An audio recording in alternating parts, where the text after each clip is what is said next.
Welcome to Scott Holm Podcast, where tonight we have so much Houston Cougar sports stuff to talk about, Dustin. I truly feel like my cup is runneth over. Don't old English grammar police me on that one, but just so much Cougar stuff to talk about. I think one of my favorite parts of the basketball season is when you have two or three games to preview, two or three games in the rear view to talk about, and obviously in the case of the men's team, the three games we have to talk about, varying degrees of exciting head-to-head Big 12 results after we kind of came back here last time with maybe the understanding that winning the big road in the Big 12 was tough, but also, man, it had been a while since we talked about two straight conference losses in any variety. Maybe certainly not for the last time here, but two sports to preview tonight, Dustin. We are truly in a meaty Cougar episode. It's just the two of us, the OG co-host tonight, but I think no lacking of stuff to talk about between us. How are you doing, friend?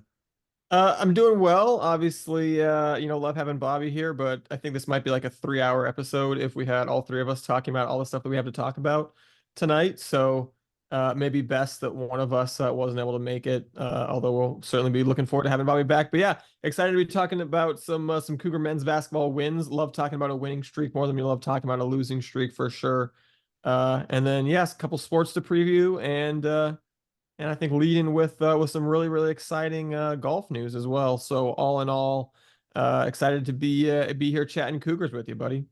Absolutely. So, got to mention, of course, our good friends at the 1012 Network. Of course, like I always say, listen to the 1012 podcast, but I'm going to highlight a couple of our sister shows. Our two fellow AAC to Big 12 schools. I'm going to shout out the Sons of UCF, who had longtime former UCF assistant Mario Verduzco on with them this week, and our good friends also at Viva the Cats, the 1012 Cincinnati podcast as well. Great guys over there who are trying to keep themselves slowly sane as the Bearcats just like find ways to extremely closely lose Big 12 men's basketball game. So give those guys a follow, give 1012 Network a follow, just support our network friends. And of course, gonna shout out our friends Charlie Hustle, charliehustle.com, makers of incredibly comfortable vintage wearables. I am wearing this was a purchase that I made for myself. Don't be wrong, Charlie Hustle gives us good wearables of theirs, but I don't expect Charlie Hustle to fill out my wardrobe. So I bought a stand up here, the white Five Slamma Jamma one with the cartoon cougar. I am not a guy inclined generally to get white t-shirts, Dustin, but this one was an absolute must get.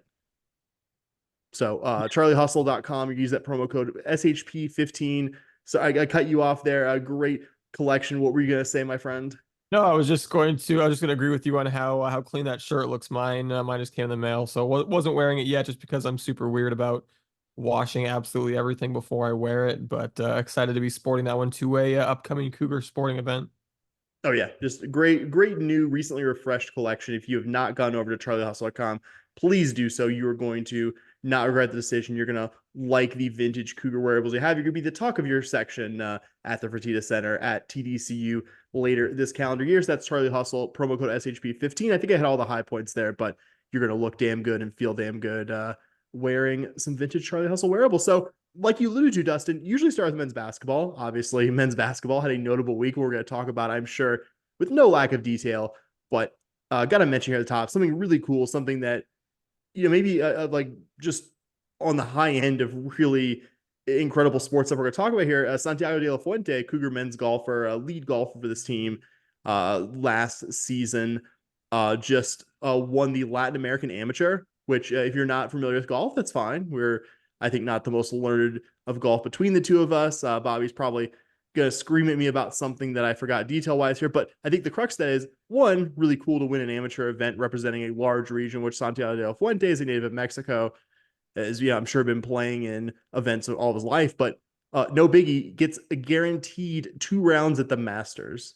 Like the capital T, capital M, the Masters. And he plays well enough, obviously gets a chance to go on and have a Saturday and Sunday around it. I think I'm not overstating the most iconic American golf event. So that's really cool. I think that's something that's worth talking about right here at the top, Dustin. Yeah, absolutely. Really excited for him. Had a really competitive event there and really finished strong. Had his best 2 rounds in the final 2 rounds of the Latin American Amateur Championship there, including having his best round in the final round, a 64, entered the round a stroke back. So I mean, it wasn't like he just ran away with it, but won it in pretty dramatic fashion by firing a pretty damn impressive round in his fourth and final round there. And like you said, it's Yeah, I'm not even that big of a golf fan. I want the Cougars to do well. I'll follow the Cougars in any sport that they compete in. Not someone who's even a big golf fan, and even I get a little bit of goosebumps when you talk about like earning an invitation to play a couple of rounds at the very least at the Masters. So really excited for Santiago de la Fuente, who's certainly been the leader of this team for a couple of years now. So just thrilled for him to have that opportunity, and looking forward to him representing the University of Houston on that stage.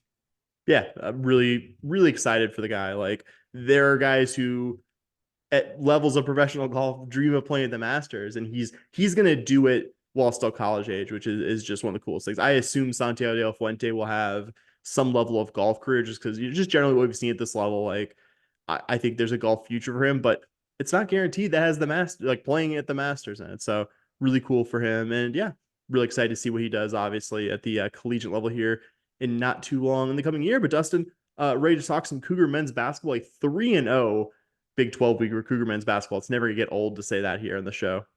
Yeah, definitely excited to be talking about the Cougars coming off of a 3-game winning streak, like we mentioned. A lot more fun than the 2-game losing streak they were on in our last episode. And certainly it's 3 games that especially with the first two, kind of knew Houston would be favored. The third one, obviously, felt like a real coin flip. So to not only take care of business in the games that you thought you probably were going to win, but also to pick up that big road win was really huge for Houston. And, at 1-2 is a little scary. 4-2 all of a sudden feels a whole lot better, especially given the overall quality of this conference, the way that we've seen Houston play over their last few games. So, gonna talk about all those games. It starts with the 77-54 home victory over Texas Tech, the win that got the Cougars back to 500 in Big 12 play. And this one started out close for about the first 10 or so minutes, with Houston kind of starting to push and eventually taking a 9-point lead into the half. And then just completely running away with it in the second half, leading by as many as 27, ultimately winning by 23. And that's a pretty dominant win ultimately against a team that, as of I think they're playing right now or later this evening, maybe. No, I think they actually have this week off. They're not playing until Saturday. I take it back. But in all other Big 12 games, they are 4-0, including wins over UT Austin, Kansas State, and BYU.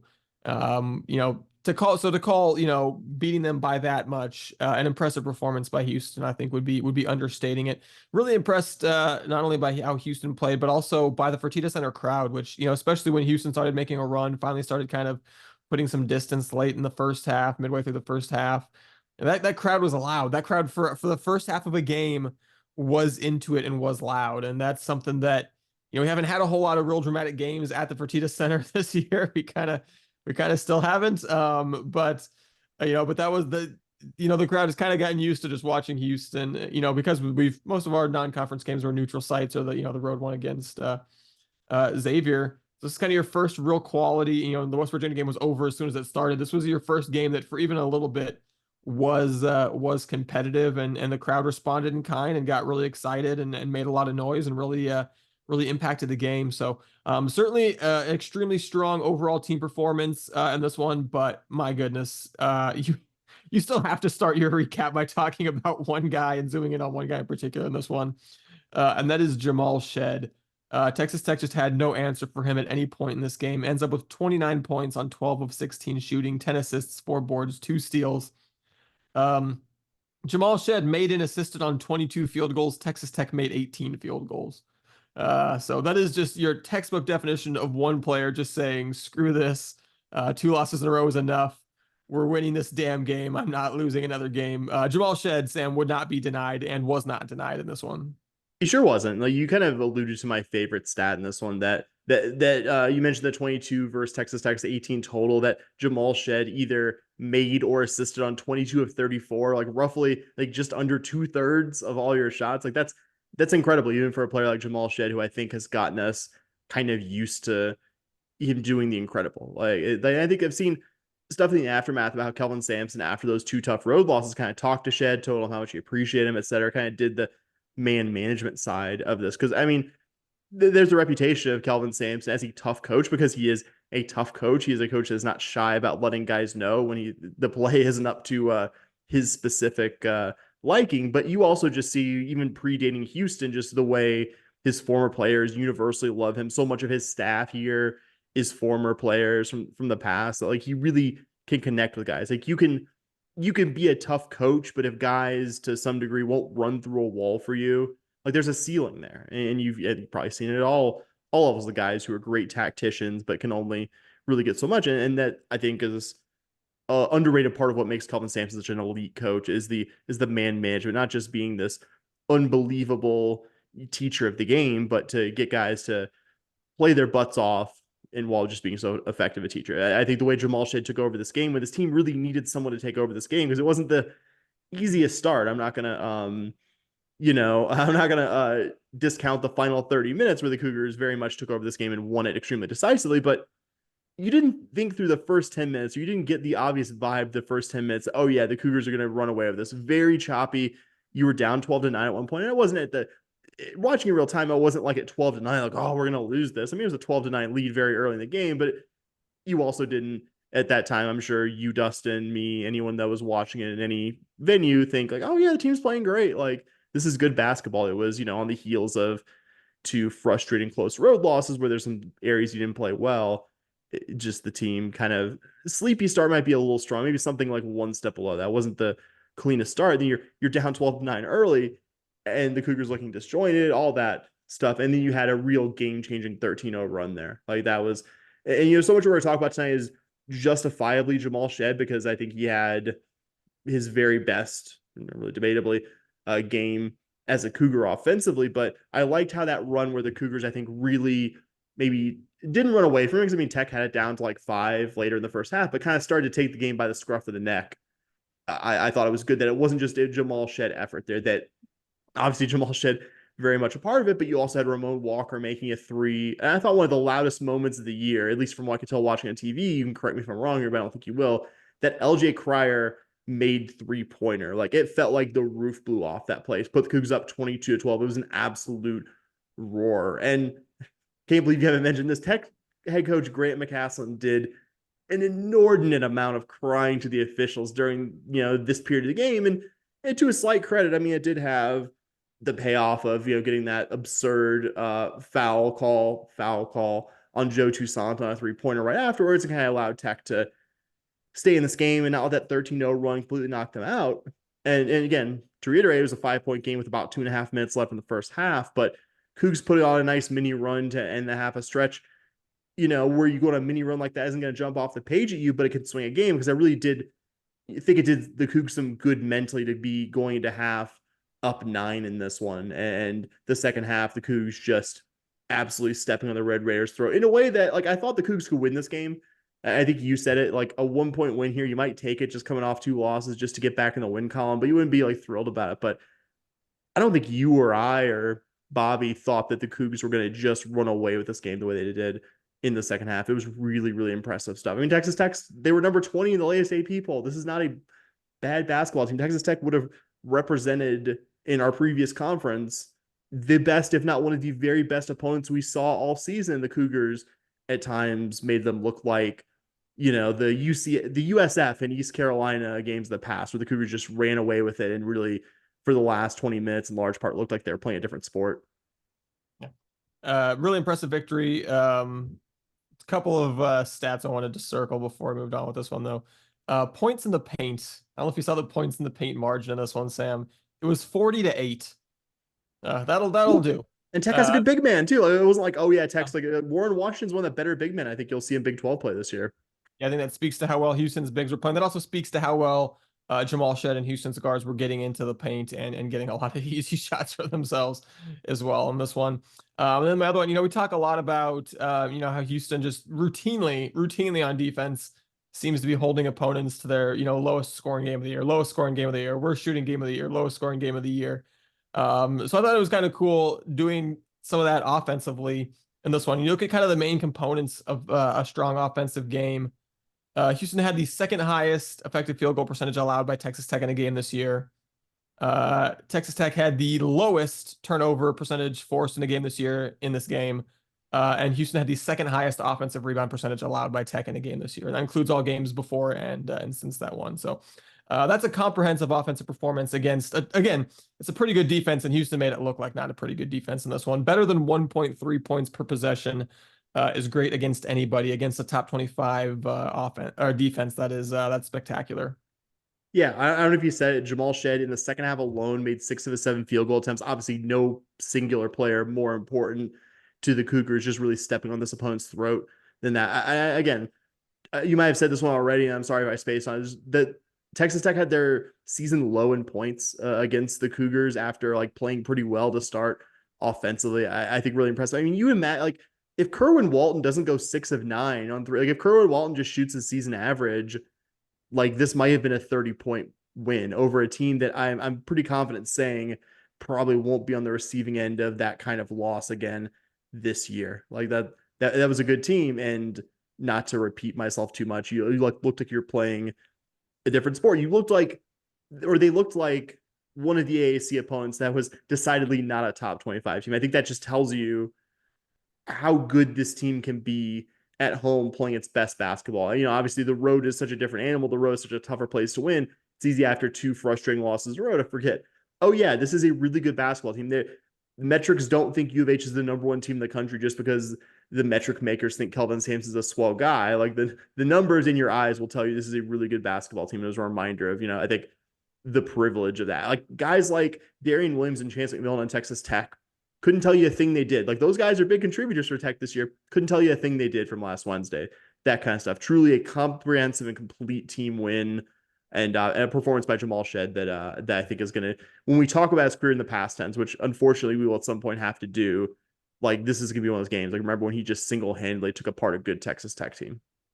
Yeah, it just feels like a different level of performance from Houston. I mean, I think Texas similar caliber team to like the Utahs and the Daytons and the maybe like A&M that Houston has played thus far. And Houston obviously won all those games as well. But and again, and none of those were like, 1 pointers, similar to like, even, right down to the closing seconds, the way even that like the BYU game that we're going to talk about here in a little bit was. But I think we'd have been perfectly happy with the 6 to 10 point, just like, oh yeah, kind of had them at arm's length throughout the second half. Absolutely.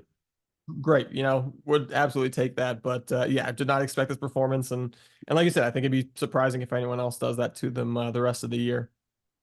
So Houston's next home game, not quite the same type of offensive performance from Houston, but my goodness, just an one for the history books defensive performance by the Cougars as they beat UCF 57-42. The Knights scored 42 points, and they were extremely, extremely fortunate that it was that many. They got 24 points, fully 57+% of their points from the charity stripe, and the charity stripe is, I think, the correct term for it, as I think UCF's 26 free throw attempts in the second half were at least somewhat indicative of an officiating crew that was a little embarrassed and not and trying to like have the score not be quite so dramatic. But yeah, I mean, UCF didn't make their first 2-point field goal until just before the midway point of the second half. At that point, after missing their first 19 2-point shots, at that point, they had 3 made field goals, all 3-pointers. They would end up, UCF would getting a layup right in the closing seconds for their 7th made field goal of the game to end up 7 of 44 from the floor, which increased their shooting percentage all the way up to 15.9% for the game, which was nonetheless a Big 12 conference single game record for shooting futility. Houston, one of its worst offensive performances of the season, had an effective field goal percentage of under 40% for the first time all year. Still won the game. I think offensively, kind of the only bright spot you'd say was LJ Cryer kind of coming alive. 16 points to lead all scorers. He also grabbed 4 steals in this one, and certainly he's someone that Houston, needs to get going to accomplish the things in Big 12 play that they want to accomplish. So it was good to see him kind of coming alive. Not a whole lot to like offensively, but man, you can have a mediocre to bad offensive game when you are just historically dominating the other team on the defensive end. It's crazy, man. It's a league that's existed for almost 30 years, including, I would say, eras where it was officiated a lot less friendly towards scoring. Like, I think not incorrectly, like you've seen in the last, like, probably decade or so, the sport make more of an effort to make it not as hard for guys to score and make it maybe a little more difficult to effectively defend. In all that history, this was like the worst shooting performance that anyone's ever been held to. Like, I think I called the Tech win a comprehensive performance. Wasn't the prettiest offensively, but it was 100 out of 100, 10 out of 10, just the best defensive performance I think you could possibly put on the floor. And I would say, unlike the game against Texas Tech, which was a closer game for longer than maybe you would think based on the final score, I didn't spend any of the time watching this game really at all anxious about the final outcome being anything other than a Cougar win. Like you said, that it took them 29 minutes and 43 seconds of basketball to make a 2-point field goal. I think even by the high standards of this program under Kelvin Sampson, Dustin, we may never see such a dominant defensive performance again, at least against like a conference opponent. And that's fine. Has no knock on the future Kelvin Sampson team performances here. That's just how unbelievable the Cougs were on Saturday. I mean, 20 points allowed through 30 minutes of basketball is incredible against any Division I opponent, not to mention, or much less a Big 12 opponent who's been good enough to beat Kansas and UT Austin in the last few weeks of basketball. I mean, that they had 7 made field goals for the entire game. Only one UCF player, Tierno Silla, made more than 1 field goal for this entire game. Were it not for, like you said, the charity of the charity stripes of generous officiating, this would have been an even more lopsided final margin of victory. This is the opposite of the Tech game in that one was probably closer than a simple reading of the final score. There's butt kicking, plain and simple. Like there was just, I think wasn't the prettiest, wasn't the most aesthetically pleasing offensively, but to beat this opponent and to not have to sweat it out. I mean, you can ask a certain burnt orange school about 2.5 hours west of U of H whether they would have liked a defensively dominant, drama-free, record-setting win over UCF rather than what they actually dealt with last week. That I'm not taking for granted their return game in Orlando, so I'm just happy we had a drama-free. I mean, we didn't have a drama-free win last year when these teams played. I remember, I think it was New Year's Eve 2022, and we had to sweat out, I think, a worse UCF team. So I'm certainly not taking it for granted that this game was really never in doubt for any meaningful time into it. I mean, I was there, not to like rehash old wounds, but at the game when they beat us and the Same. Taco Fall game, that they just and I was sure Houston was going to win that one. So I mean, you don't want to take these games for granted. And yeah, I mean, and I even said, I remember saying in our preview, it was like, yeah, UCF has beaten some good teams. They look like they might be a decent team, but it's hard to see them, making enough shots to win a game, just given how much they had struggled. Check. 7 for 44 was not what I had in mind. That was not what I was thinking. And anyway, even expecting UCF to struggle, even given the way we've seen Houston just smother teams defensively, this was just a shocking and breathtaking defensive performance by Houston. I mean, just, yeah, until they were just getting that continual parade to the free throw line in the second half, I felt a little bit bad for them. It is hard for me to really like feel bad. And there was a part where I was just like, man, this is like, this feels a little awkward. Just like watching someone just thump someone this badly. Just watching someone this complete 19 in a row, 2-point shots missed to start the game. That's wow. That's rough. That's rough. Yeah, and again, ultimately it's kind of amazing that you look up and it was only a 15-point win at the end of the day. Like I said, that has a lot to do with, UCF, I think, playing at least a decent game defensively. And I think Houston not really helping themselves too much on the offensive end outside of LJ Cryer. But, I've said it before, I'll say it again. One day we won't have teams that are this dominant defensively. And we'll look back at this. And like you said, even if we do for the next decade plus, whatever it is, have Kelvin and then Kellen Sampson just leading this program for decades to come, the dominant defensive teams, we still might never see an opponent shoot 7 for 44 in a game. Like that was that was a pretty one of a kind game, even from a defense that pretty regularly does some spectacular things. No doubt. I wanted to also mention before we leave this game, JVA Francis had a really nice game, 10.6 rebounds, 3 blocked shots. I wanted to also note that I thought the Cougs did a really good job whenever UCF shot blocking big man Ibrahim Diallo was on the floor. Did a good job not giving him any easy stuff to swat away. I thought they handled him really well. Wish the team 5 years ago had handled Taco Fall. Similarly, though, Taco Fall probably a little bit better than Mr. Diallo, with all respect to him being one of the best shot blockers in the country, and the Cougs not really being affected by it, which I thought was a nice job by the team, even when what was not really a vintage offensive performance. And then most recently, the Cougars kept their winning streak going with a win at BYU, pulling it out late by the score of 75-68. This was a game that seemed destined pretty much all along to come down right down to the wire. Both teams came out making a ton of shots in the first half, which was kind of a nice change of pace after the previous game. Houston went on a nice little run right at the end of the half to take a 7-point lead into the break. That was at the time the highest lead of the game for either team. And even when Houston pushed it to 13 in the second half, you hoped that maybe they would be able to keep BYU at arm's length the rest of the way. That just never felt like the most likely outcome. And the Cougs with a U did fight back and tie it up at 68 all on a Noah Waterman 3-pointer with 2 minutes 15 seconds to go. Teams traded a couple of misses until Juwan Roberts got fouled and hit the front end of a 1-and-1 to give Houston a 1-point lead with a minute to go. Houston got extremely fortunate on the ensuing possession as they gave BYU sharpshooter Trevin Knell a just absolutely completely wide open look at a 3 from directly on the top of the key. Luckily, he bricks it off the back iron. Jamal Shead grabs the rebound. Emmanuel Sharp gets fouled, makes both free throws to extend it to 3. BYU, I thought, did a poor job of kind of rushing a little bit to get kind of a wild 3 on their next possession, missing it badly. Jamal Shead gets a couple free throws after that to push it to 5. Ultimately, 2 more free throws, make it a 7-point margin. So, yeah, I mean, BYU got that game-tying 3-pointer by Waterman to make it 68 all, but did not score the rest of the way, and the Cougars hit their free throws down the stretch to pull this one out. So, Sam, it was definitely encouraging watching this team, 3 Big 12 road games, 2, heartbreaking endings in the closing seconds to finally have a game to come down to the closing seconds on the road in the Big 12 and make all the right plays on the stretch and come out with the victory.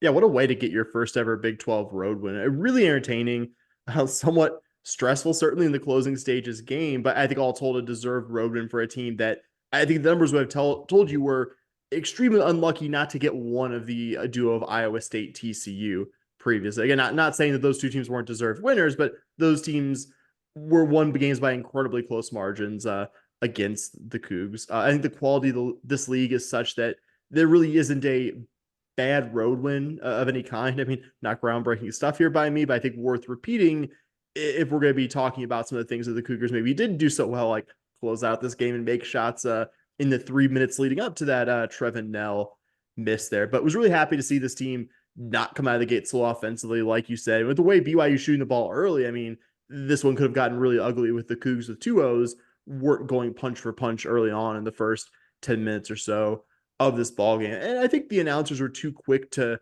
repeatedly say how surprising it was that U of H was shooting well from 3, because this hasn't been a bad 3-pointing shoot team for the balance of the year. But I mean, it hasn't been also this team's strongest area in Big 12 play either. I mean, critical that it did not happen in this one. I mean, you don't win this game if LJ Cryer isn't shooting like LJ Cryer has largely done over his career versus how he shot, which wasn't so great up in Ames and Fort Worth. I want to single out a couple important first half sequences, points where I think the game could have gotten away if the Cougars didn't play as well as they did. BYU, if you'll recall, had a 25-20 lead. I was kind of concerned at that point. Is BYU a couple of big shots away from leading like by 11, and you're kind of looking up and be like, oh man, we're chasing an 11-point lead against this really skilled offensive opponent in this really loud arena. So BYU's up 25-20. Immediately afterwards, Jamal Shead hits a heat check 3-pointer. BYU airballs a 3 on the next possession, and Malik Wilson, this was one of those shots where I was just like, oh, no. And then he nailed it. I was like, yes.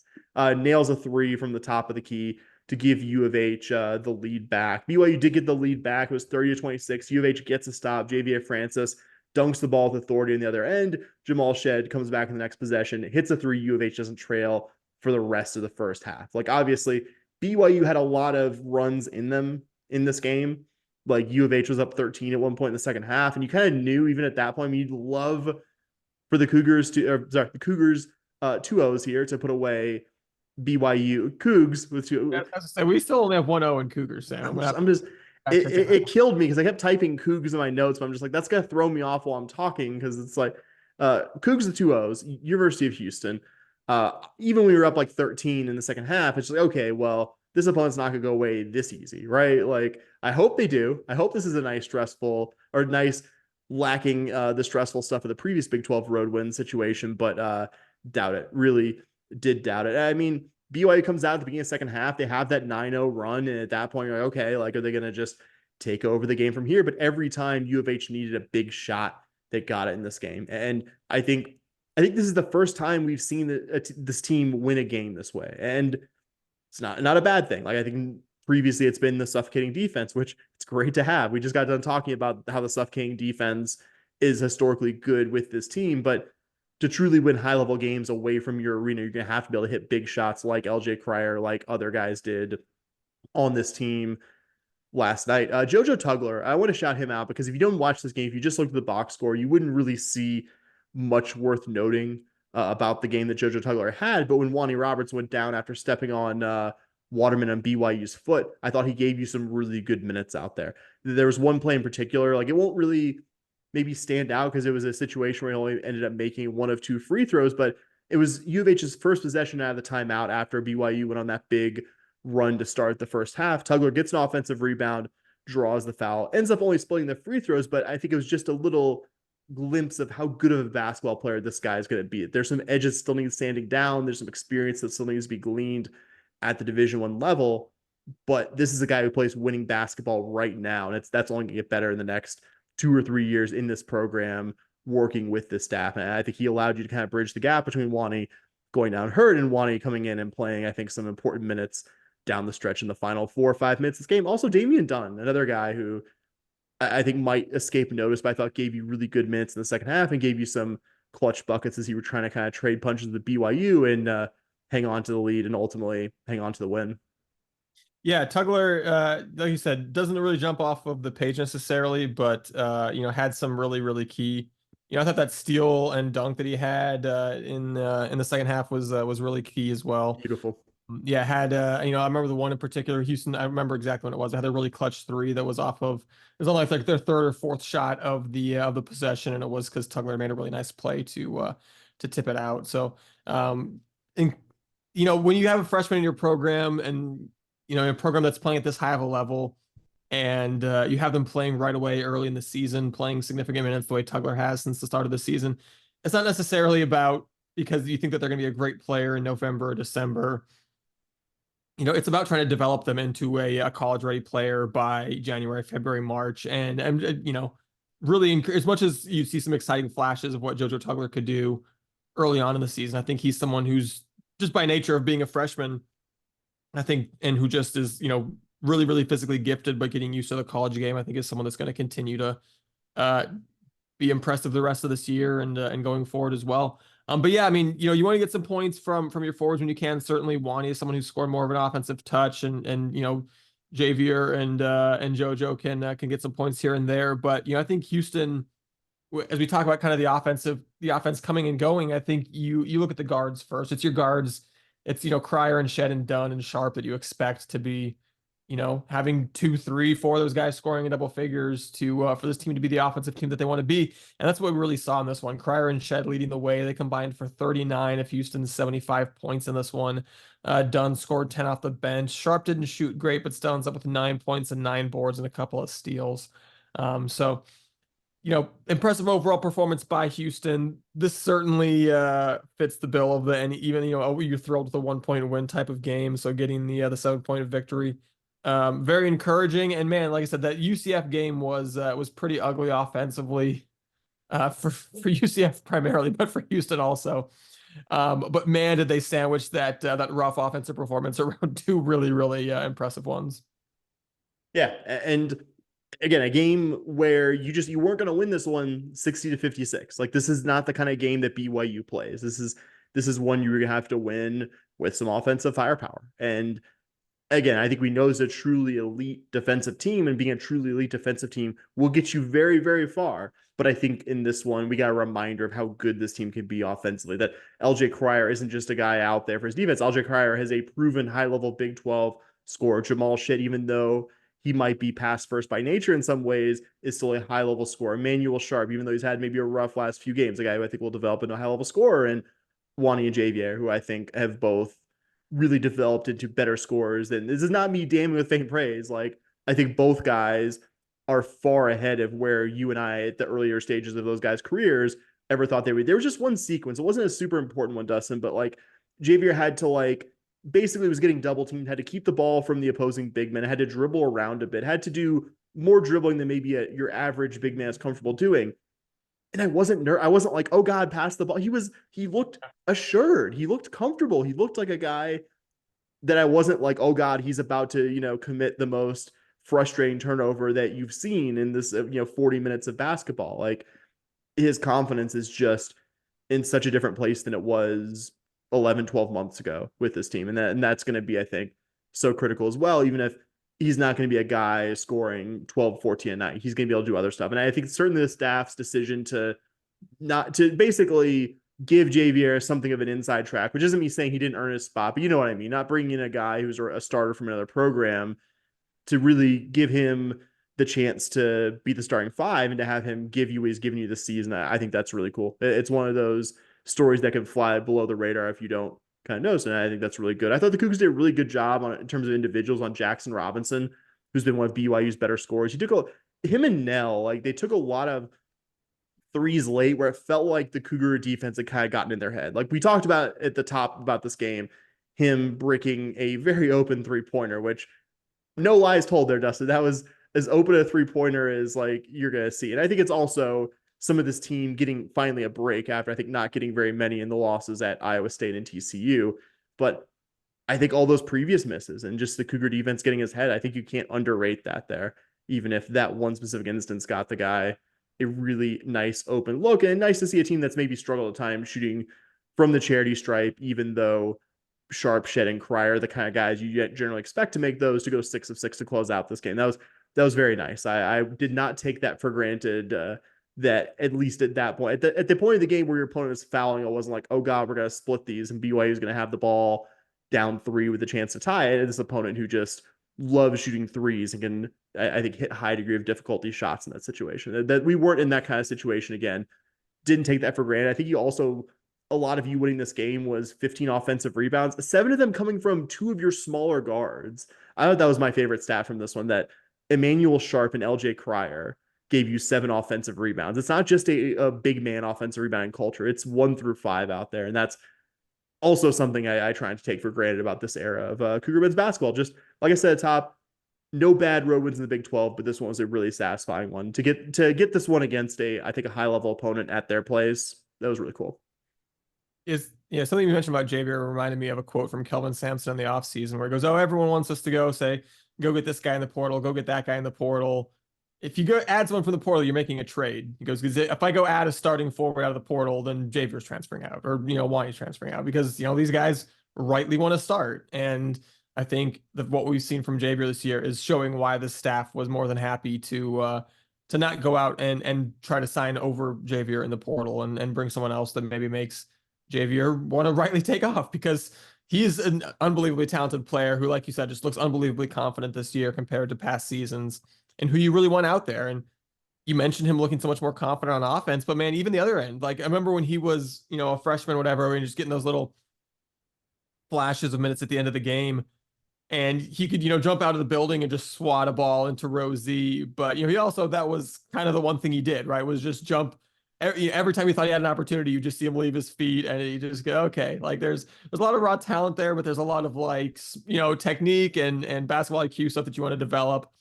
And the staff has absolutely done that, because I mean, not only is he a much better interior, in terms of making decisions about when to go up and block shots, when to not. I mean, Houston was switching everything in this game, and he was guarding guards out on the perimeter and staying in front of them and doing a passable job of that in a lot of cases. So the way that he's developed on both sides of the court, I think certainly since he's been in this program, is an unbelievable testament to this coaching staff, and I think should be a huge advertisement to any high school big men out there that are thinking about going to U of H. Just not only Javier, but that certainly fits the pattern of what we've seen as just forwards coming into this program, even just really talented but really raw young forwards, and then just being continually developed and getting better and better, and just improving by leaps and bounds on both sides of the ball. Yeah, like freshman Javier, you're like, this guy is so fun to watch. This guy would commit 11 fouls if he had to play like 30 minutes a game. And that really, am I forgetting something, Dustin? There hasn't really been a game where he's been asked to play a good amount of minutes, and it's like, oh, we had to play like 8 minutes because he got 4 fouls or something like that. I mean, it happens with big men sometimes. I'm not trying to jinx Javier here, but like, that was my biggest like candid concern about this guy being your starting 5. It's like, okay, well, can he play a starter's level big man minutes and not constantly be in foul trouble? God bless Breon Brady. He was never able to truly consistently get there, even if you and I are big Breon appreciators from his couple years in the Cougar program. And I'm glad you mentioned the switching thing also, by the way. Malik Wilson got switched onto Ali Khalifa at one point, and Ali Khalifa ended up having to pass the ball out, which I think for a guy surrendering 7 inches there, like incredible job by Malik in that one play. What are you going to say? I was going to say Javier has not fouled out of the game this year. The only Let's times go. even gotten to four have been the Xavier and A&M games. So not since in all of Big 12 play, he has not had more than 3 fouls in a game. Would have been shocked if you told me that in the preseason and would have been very happy about it. And obviously, am thrilled about it here in present time. Yeah. So looking forward now, the Cougars will be hosting the Kansas State Wildcats on Saturday. Kansas State, I think pretty clearly the team that gets the most improved award from non-conference to Big 12 play. It looks like they in non-conference lost to a trio of pretty mediocre power conference teams in USC, Miami of Florida, and Nebraska. They needed overtime to beat 200 plus ranked Oral Roberts in North Alabama. They did have a couple of nice-ish wins over Villanova and Providence, but even those they barely eked out. Also in overtime, also beat Baylor in overtime. These guys are 5-0 in overtime this year. Make sure you beat these guys in regulation is all I'm saying heading into this game on Saturday.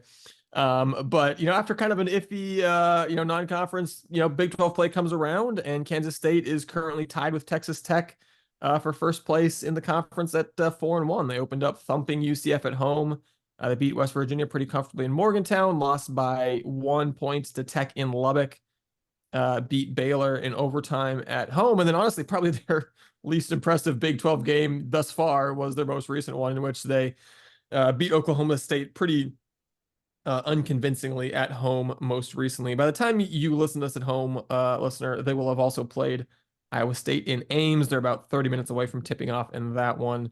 As we're recording this on Wednesday evening. But the 4-1 start is certainly, I think, a little bit surprising, but I think it's also notable that, they're only a road win, unless they've beaten Iowa State in Ames by the time you guys heard this episode. As of right now, their only road win is West Virginia, who is, I think, one of the two teams in the conference that's not real good. Although, ask the Longhorns and the Jayhawks, I guess, maybe. But Yeah. But I think it's of the road wins you can have, it's one of the two probably the least impressive ones. 3 of their 4 wins in their 4-1 start are against the 3 worst Big 12 teams per Ken Pom, in which we are believers in. So I think that you can be impressed with taking that with some grains of salt at the same time. I don't say that to be like, oh, they're not good, oh, they don't have a chance of winning or anything like that. But I think it's at least notable context. And like I said, their most recent game was winning by just 4 points at home to Oklahoma State, who a game they trailed a good chunk of. Yeah, and the Cowboys look like the pretty clear-cut worst team in the conference. Throw some caveats around West Virginia. I'm not throwing any caveats around Oklahoma State. They sure look like they are easily the worst team in this conference right now. So needing to come back and barely win them at home, not a real impressive performance there. So I don't know, Sam. I'm not sure exactly how I feel. Are we buying Kansas State as a Big 12 title contender and or threat to upset Houston on Saturday? Title contender, no. Team capable of being a tricky middle of the conference team and just on the right side of the NCAA bubble. I don't know if I'm buying it with all of my life savings, but I'm putting a little like $50 on that stock. Like I think they could be. I think one, they could be a pesky team that could beat the Cougars on Saturday, but two, I don't think they're going to be a title contender when it's all said and done. But I still think they'll be a good, solid Big 12 team and one, I think, with a decent chance of being able to fill 68. Though I think one with a fragile enough resume that if this goes south, that it won't take too much for them to end up on the wrong side of the bubble. Though, it's just, yes, they have some, I think, clunkers in some games where you're like, wow, you only beat Chicago State by this margin, but they just know how to, but also, at least at 5-0 in overtime, like that's a scary proposition. A team that just has this weird, almost metric defying ability to win in overtime or win close basketball games. You expect those to flip, but inevitably football, basketball, any sport, there are teams that just defy some of those coin flips will eventually go against you kind of axiom. I think the Cougars will and should be favorites in this one. This wouldn't have sounded complimentary a month or two ago, Dustin, but I assure you I'm saying it to be complimentary, at least somewhat. They remind me of a more upmarket version of the UCF team we just saw last weekend. Definitely more polished in the offensive end, more guys who scare me as scorers, guys like Tyler Perry, Arthur Kaluma, maybe Cam Carter as well. A tough defensive team, tough offensive rebounding team as well, which I think definitely describes the UCF team we just saw. I wanted to zoom in on Perry a little bit. He's a super senior, led UNT under Grant McCasland, the Texas Tech coach, actually to the NIT title last year. Had really big shoes to fill, though. Like Marquise Noel is a hard act to follow. A guy who's the national assist leader, who just seemed to be an absolute perfect fit for what Jerome Tang wanted that K-State team to be last season. And, I think Perry's been by no means bad. He's a plus defender. He's one of the higher assist rate guys in the Big 12, but he's not Marquise Noel. Yeah. And still a good point guard. We'll be curious to see if he can kind of buck the historical trend of smaller guys being able to score on the Cougs. Like generally you often see, and one good example, that's a guy we're probably going to talk about here in a little bit from his previous time at Oral Roberts, Max Asmith.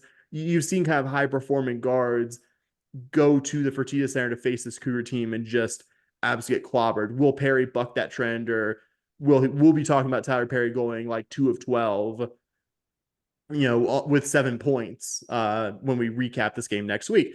You could convince me of either outcome, but I think it would be bucking a historic trend to do so. Arthur Kaluma really intrigues me. Big guy who could shoot a bit. Certainly the Cougs shouldn't be giving him great looks. They have some big men who are efficient scorers, but aren't really heavily used in their offense. Will McNair and David Ngesson, who are both plus offensive rebounders, but not going to be super high usage offensive guys. What really stood out to me, Dustin, I think my biggest concern if I was a K-State fan here would be the fact that this team is one of the 25 worst in the country, 338th nationally in turnover percentage, going against a Cougar team that third in the country in opponent turnover percentage. And I think we all just know is a very pesky, difficult defensive team. And again, on the other side of the coin, the Cats are a very good team at drawing fouls, getting the free throw line. That's always going to be some level of bugaboo with how physical UH plays defensively. You're kind of relying on the Zebras there. And I guess my last thought, something that really stood out to me, K-State just hasn't been blown out very often this year. Yeah, you have that Nebraska game, and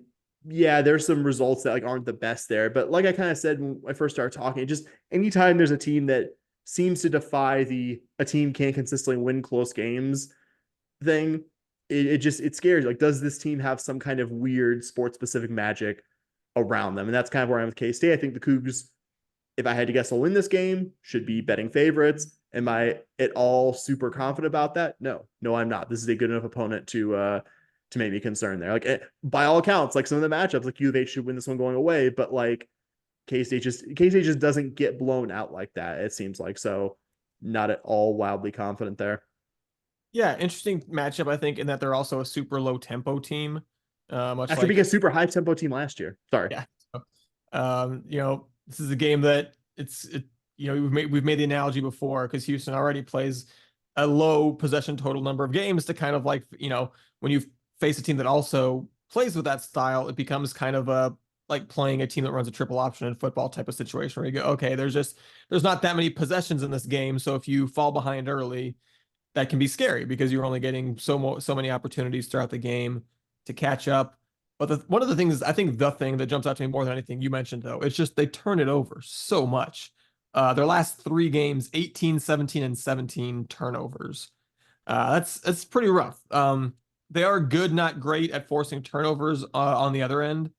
Houston seems to be doing a really good job of holding on to the ball since the disastrous Iowa State game where they were really rough in that category. So I think that's going to be a huge X factor for Houston, is just, I kind of assume that Houston's gonna force a lot of turnovers in this one, but can you also then hold on to the ball such that your turnover margin is actually, an advantage as opposed to just a chaotic game where both teams are turning it over? Because that is one of the areas, because K-State does do a lot of things well.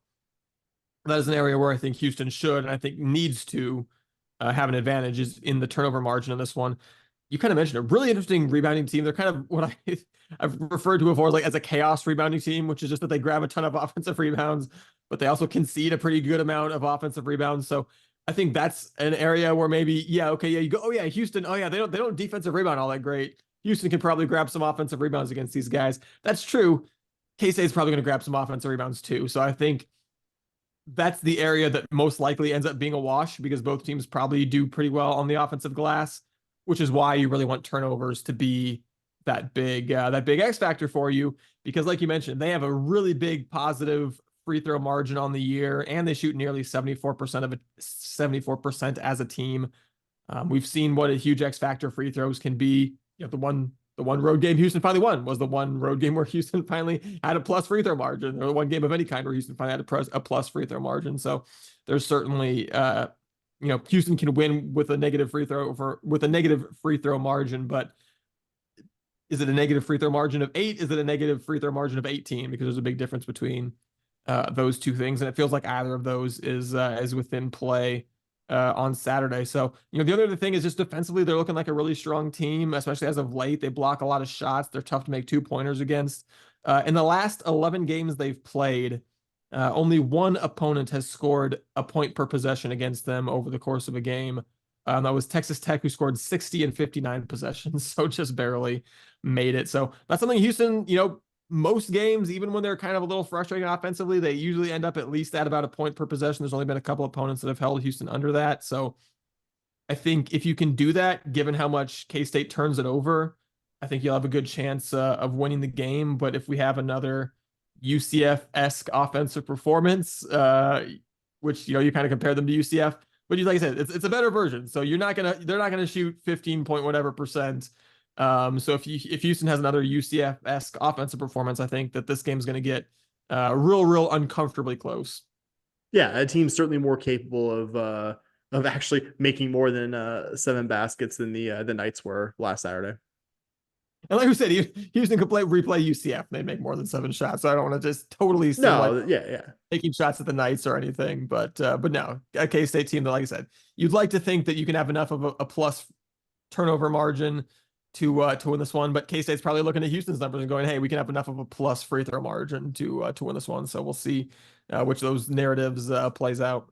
I was gonna say I liked what you said better, but I was thinking about what I would describe the K-State offensive rebound thing, because like you said, yeah, they're great at grabbing them, terrible at keeping them or keeping their opponents from grabbing. They're offensive rebounding positive. They just love it so much. They love when they do it. They love when other people do it. But I think I like your more serious description of it better, and I think a chance there for the Cougs to take advantage, along with K-State's maybe not the best ball security on their offensive end. And then on Monday, the Cougars will be at UT Austin, a game that I will be semi-foolishly driving up to. Nice. Couldn't have put that one on a weekend for me, but you know what? I'm taking a half day on Tuesday morning. I'm gonna make it work. But the Longhorns were an enigma, I think, coming into Big 12 play. They had losses to UConn and Marquette, both very good teams, but no wins of any real consequence in non-conference play. And it looks like Big 12 play was exposing them for a while. They opened with a loss to Texas Tech at home, squeaked out a 1-point win at Cincinnati, and then lost at West Virginia and home to UCF back-to-back to fall to 1-3 on the year. Not only were they 1-3, but they had 6 games coming up against teams that, per Ken Palm, all 6 of them were better than all 4 of the teams that they had just gone 1-3 against, which was not a real good sign for them. But unfortunately, for those of us that like to dance on UT Austin's grave, they followed it up with a nice home win over Baylor and an even nicer, fairly emphatic, ultimately road win at Oklahoma. So weirdly enough, they're 3-3 in Big 12 play, having clearly won their 3 hardest games and lost their 3 easiest games. So go figure. I guess that you would say that the jury is maybe still out on them. Certainly, they seem to be trending the right direction over the last 2 games. They do get BYU in Provo on Saturday before coming home to face the other Cougars. So, few teams have fared better in the transfer portal than the Longhorns recently in terms of like getting 2 guards out of the portal, like Max A. Smith from Oral Roberts and Tyrese Hunter from Iowa State. Few teams have fared better getting forwards out of the transfer portal over the last few years, getting Dylan Disu from Vanderbilt, getting Caden Shendrick from Virginia. Someone I was desperately hoping the Cougars were going to land. And for all that, that kind of makes it all the more baffling that they lost by 21 to Marquette. Losing to Marquette's not that bad. Losing by 21 to Marquette's pretty bad. Losing at West Virginia, losing at home to Tech and UCF. Man, this is too talented of a team, Sam, to be dropping all 4 of those games like that. Yeah, it's very funny. That's why I smiled when you said it. Enigma is literally the first word I have in my notes about this team. And I think going into the season, the general plan there seemed to be to build it offensively around super senior Max Asmus, who was Oral Roberts, super scorer in his last few years there, and then kind of rely on having a veteran Big 12 point guard in Tyrese Hunter and just a lot of athleticism around those 2 guys with some really high points that you just mentioned, but also some bafflingly low ones to just let the Texas Tech team that we saw U of H just mercilessly beat, not just hang around with them for a half, but badly outplay the Longhorns in the second half to win that one in Austin and to really outplay UCF for the first 30 something minutes of that game and just collapse late and lose to the team that was picked dead last in the Big 12 at home and give up nearly 80 points. Again, I'm not trying to single out UCF's low point as that's what this team does offensively, but they're outside the top 200 in offensive efficiency. And this UT team, with all the talent, all the experience that you've talked about, and I've kind of started talking about, gave up almost 80 to that UCF team, but went into Oklahoma's best team in, I would just venture, at least 5 or 6 years, and beat them soundly last night in Norman. Like that was, I didn't watch that game live, obviously, but I went and pulled up the little Big 12 men's basketball section in the score after our game went final and did kind of a double take. Like I'm sure I'd seen it on the bottom line, but I wasn't really paying that close attention. I just see, I was like, wow, they beat this Oklahoma team by 15 at their place. Like Oklahoma's not perfect, but I mean, to have that wild variance between the UCF game and to beat Oklahoma at Oklahoma, back to the words, an enigma, Dustin. And it's an efficient scoring team. I think two areas could make it tough for the Horns to win this one, even at home. I mean, unlike the team we just got done talking about, K-State, the Horns have not been consistently good at getting to the line as a team this season. They're, I think, 212th nationally. They're 212th nationally in turnover percentage, which is also, I think, a very important thing of the Cougs. They're somewhere outside the top 200 as well, and their free throw percentage of field goals, which is a good measure of how often a team gets the lines. That's like, you're talking about an opponent getting to the line. That's U of H's biggest, most apparent weakness. And in terms of turnovers, that's, I think, U of H's biggest apparent team defensive strength as well. Not a great offensive rebounding team or a terrible one. Not a super deep team. I think also like K-State, they're going to probably not go any more than 9 deep in their rotation. I'm kind of curious how they do up in Provo. Like, because this isn't they're not a great team at defending the perimeter. I think that goes back to, I'm not saying Hunter and Asmus are bad defenders, but I mean, not the biggest guys either. And I think you have to have a good amount of team length. I mean, they have Dylan Mitchell, who's a former 5-star, super jumpy, athletic guy. But I mean, when your two highest usage guards are, I think, is it fair to say Hunter and Asmus, both guys on the smaller side, Dustin? I think that's gonna be something to watch with the Cougs too, because I mean, we just saw this team, for all its defensive strengths, take over a game with its 3-point shooting. Can the Cougars take advantage against the Horns? I mean, if they can, I think that's a win right there in Austin, though. The ups and downs, I mean, this team is going to have to beat a very good Baylor team, good enough to beat a very good Oklahoma team at their place. I've almost no idea what to expect. I'd like to expect a Cougar win, and we very well could. There are many realistic scenarios where it happens. There's realistic scenarios where UT just punches me in the gut and breaks my heart. Yeah, kind of as I was looking at this team and kind of thinking about them, I kind of had a weird analogy pop in my head, which is this team reminds me of Memphis a little bit. Yeah. And just that, like, the amount of talent on the roster is really impressive. The overall Division I coaching track record of the head coach is not very impressive.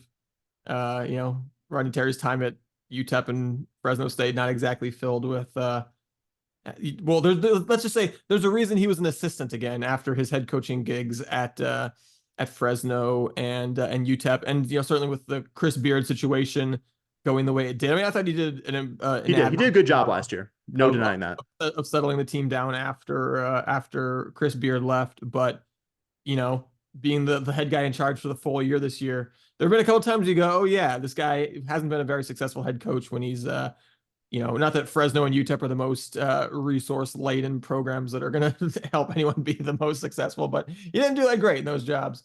And here he is in charge of this team with all these resources and all this talent.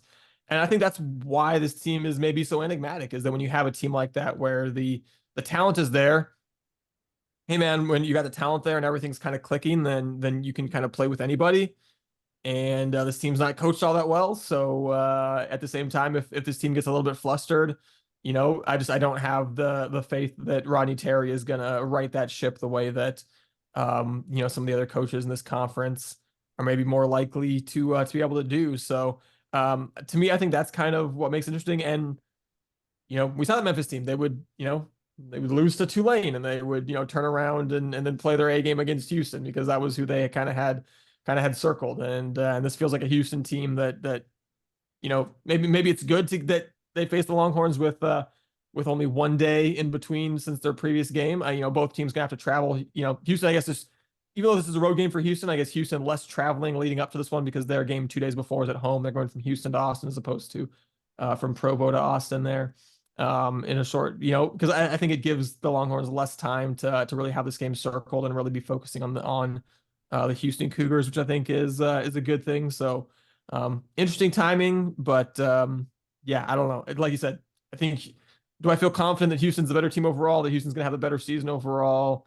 Yeah. Do I feel wildly confident in 40 minutes of basketball that they're going to necessarily beat in their own building a team with as much talent as the Longhorns have? No, I mean it's a tough. As much as I want to crack jokes on them for losing at home to Tech and UCF, and I will continue to do so. That doesn't mean that this isn't a dangerous team going forward, as they've proven, like I said, over the last couple of games. Yeah, and to kind of what you're saying, I didn't think about this till now, but like U of H is going to show such a different look than BYU. I'm not saying this is a knock on BYU. Those are just stylistically two very different teams. That is some whiplash going from what BYU does to what U of H does. Yeah, that's a good point. Speaking of whiplash, we're going to go from talking about the Cougar men's basketball team and their impressive 3-game run through the Big 12 play to the Cougar women's basketball team, who was doing a little bit less well than that over the last week or so, losing their last couple of games to West Virginia and Oklahoma, starting with the loss to the Mountaineers. You remember Houston entered these 2 games on a 2-game winning streak. They had some momentum.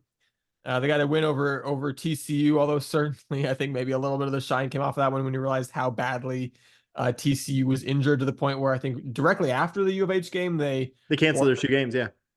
Forfeited their next 2 games due to lack of scholarship players, were openly advertising for walk-ons, had a volleyball player who is now playing some basketball. But you had some momentum regardless. You had the 2-game winning streak. And I think the fastest possible way to lose all of your momentum from a 2-game winning streak is to come out and get outscored 17-0 in the first quarter of your following game, which is exactly what Houston did up in Morgantown. Trailed 35-8 at the half. The Mountaineers decidedly let up in the second half, and Houston still got doubled up. It's one thing for Houston to lose handily to like Baylor and Kansas State, which they've done. We know those are good teams. They're real good teams. You can be an NCAA tournament caliber team, I think, and still lose handily to those teams.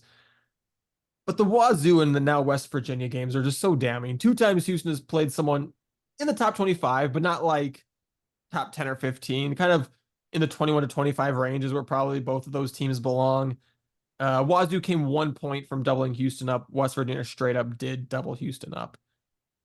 It's not good, man. There's losing to a good team on the road and having it not really be soul crushing because you gave at least a halfway respectable account of yourself. And then there is, being down 17-0 and losing by 41 ultimately. I don't say this lightly. An embarrassing performance.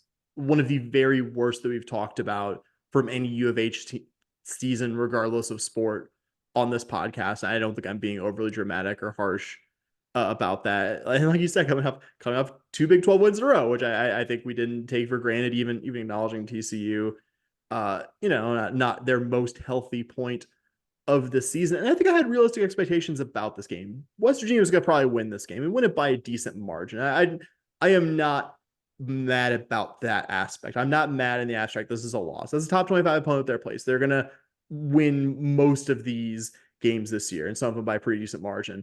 I think almost verbatim, I think I just said I wanted this team to compete and keep the final margin in the low double digits, and just emphatically did not happen. That, like you pointed out, you and I scored as many points, despite both of us being different thousands of miles from Morgantown, as the Cougar women's basketball team did. That you only had 22 points through 3 quarters. It's only by the grace of 17-point fourth quarter, where the game was so very far out of reach, that the points output wasn't like record breaking low in this one. 80-39. And again, acknowledging West Virginia is a good opponent, that's abysmal. And I'm not saying I expected a win here, but to have a team as veteran as this one, a team stocked with 4th, 5th, and at least 1 6th year college player, a number of whom have been in this program for a lot of those 4, 5, and 6 years, to look this unprepared. This isn't a young team where you could say, well, they're taking their lumps now and maybe the future is brighter.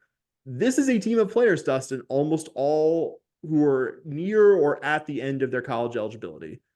And it's just not this game. Too many times this season, like you point out, like the Wazoo game, like Middle Tennessee, where this team looked insanely unprepared for a good opponent, but not an opponent. This isn't South Carolina. This isn't vintage UConn here. This is a good, solid, lower middle of the top 25 team, and you didn't look like you belonged on the court with them. Like, this is a 16-point loss. You're just like, well, that's frustrating, but West Virginia is very tough at West Virginia. I liked this stuff the team did. Just burn the tape and move on.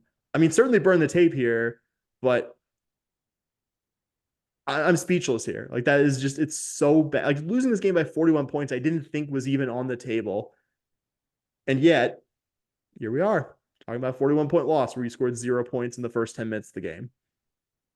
Yeah, I think what makes it even more frustrating, what adds even another. Tell me, I didn't think there was another layer I was forgetting, so please tell me. Oh, well, I know you know this layer because you mentioned it to me before, but I mean, the other layer is just that West Virginia, the team that just crushed Houston like that, is coached by Mark Kellogg, who would spend the last, I believe, 7 years as the head coach of Stephen F. Austin. Just absolutely turned the Lady Jacks into an absolute powerhouse. The guy is, from Texas his whole life, pretty much. Went to school in Texas, had mostly coached in Texas. He was at SFA. You were in the Big 12. You're in state, and you got this guy who's just absolute phenom. And instead of maybe making a move to try to get him hired over the last couple of years, you decided to give your coach year 10 with 0 NCAA tournament appearances. Yeah, maybe losing by 41 is what we deserved, given some of the choices that yeah, definitely around the women's basketball program right now. And I don't know, maybe more like because Mark Kellogg was in a good spot there. Maybe he was holding out for a place that resources women's basketball better in a situation like West Virginia, where he's walking into a team that went to the NCAA tournament last year versus U of H, where it would have been, I think, generously some level of rebuild and maybe West Virginia program that supports it better institutionally. But yeah, like you said, just in the abstract, hard to see a guy who was in your region doing so well. It wasn't like his last couple of years he caught lightning in a bottle, was pretty consistently excellent at SFA after being consistently excellent at the Division II level. Like prior to that, like the guy's been a winner at every single level. And, we kept our coach for a 10th year because we think he's a swell guy, which he is, but like, God, at a certain point, the wins and losses have to mean something here, right? Yeah. Yeah. So the Cougars followed it up with another loss, this one at home to Oklahoma, 71-65. It wasn't disappointing in the deficit, I guess, the way that the West Virginia was. It was disappointing in the terms of a missed opportunity, because getting Oklahoma at home, a good not great Sooner team, with the game being in Houston, this represented one of Houston's better chances at a win on their Big 12 schedule, and they weren't able to get it. Sooners jumped out to a pretty decent lead right away. Houston battled back. It was back and forth in the second quarter. It was a 1-point Oklahoma lead at halftime. But despite it only being a 1-point lead at halftime, Houston never was tied or led in the second half, because the Sooners jumped out right away in the second half as well, took the lead, and this time they were able to really just hold Houston at arm's length and never let them get all the way back in it. Houston got as close as 3 with just over a minute left on a jumper by Layla Blair, but the Sooners answered with a long possession and a bucket on the ensuing possession. Cougs missed the rest of their shots down the way. The Sooners hit their free throw. That's how you ended up with a 6-point loss. So, kind of a shame to waste a really solid game from Nia Boyd, who had 20 points on 8 of 16 shooting in this one. But ultimately, she and Layla Blair just kind of got out-dueled by the inside-outside combo of Skylar Van and Peyton Verhulst for Oklahoma, who got the win. And it's another, like I said, lost opportunity for the Cougars to try to beat, one of the actually beatable teams on your schedule at home. And I mean, much better effort at home, but also a game that I think was frustrating in its own way, because the Cougs absolutely had real chances to get in this one and win it and just couldn't. I mean, late third quarter, like you said, Oklahoma never let the Cougars have that lead back. But I mean, you cut to 51-50. Then Oklahoma goes on a 7-0 run, gets U of H out of arm's reach. U of H is able to cut to 3 with 3 minutes left, plenty of time. in this one, and then you go almost 2 minutes without scoring. OU makes a couple of baskets, and that's really all she wrote. And I'm happy the team was in this because we just got done talking about a game where the team decidedly was not in the game, even in a losing effort. This was better than a lot of, I think, what we've seen from this team in Big 12 contests, win or lose. But I mean, it also hurts to come so close. I mean, it doesn't change the season, but even as bad as the West Virginia game was, if the Cougars won this one, Dustin, it would have been certainly this team's best win this year, right?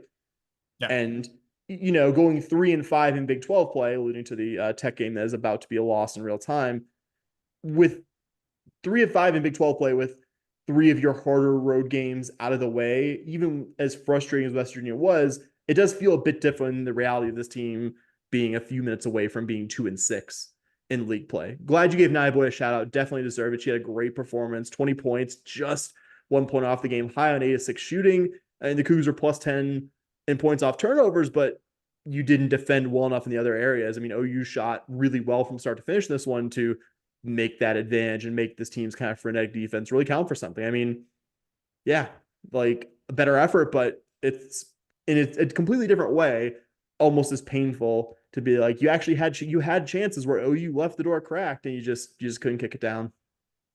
Yeah, and like kind of like you mentioned, the Cougs currently down 21 points with 2 minutes to go in the fourth quarter. It's Texas Tech's about to lose to the Red Raiders for a second time, and the On Red a Raiders. 5 minute scoring, or sorry, 5 minute scoring drought. Uh, yeah, four points in the fourth quarter with 2:06 to go to take a game that they were already losing and put it well and truly in blowout territory against a Texas Tech team that beat Houston in the Fertitta Center, about to blow them out in the United Supermarkets Arena. And this is a Texas Tech team, not one of the better teams in the conference. They're 2-4 against everybody else in Big 12 play besides Houston. Double-digit losses to Oklahoma State, Oklahoma, and BYU. Not great teams. So to just ultimately, that you're going to lose 2 games to Texas Tech by probably a final margin of right now, the combined margin is about 29 points through. He didn't through compete in either, really.